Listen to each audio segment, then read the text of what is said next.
Nasib nahas menimpa seorang sopir taksi online di Jalan Timbul, Pejaten Barat, Pasar Minggu, Jakarta Selatan. Korban dengan inisial R, 36 tahun, asal Tangerang itu ditemukan tewas pada Selasa 30 September malam. Menurut keterangan Kapolsek Pasar Minggu, yaitu Kompol Anggiat Sinambela, korban awalnya ditemukan usai adanya kecurigaan warga. Menurut warga, ada sebuah mobil mencurigakan yang sudah terparkir di jalanan sejak beberapa hari yang lalu.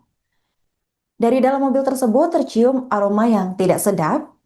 Ketua RT bersama warga setempat pun kemudian memutuskan untuk melakukan pengecekan ke dalam mobil tersebut.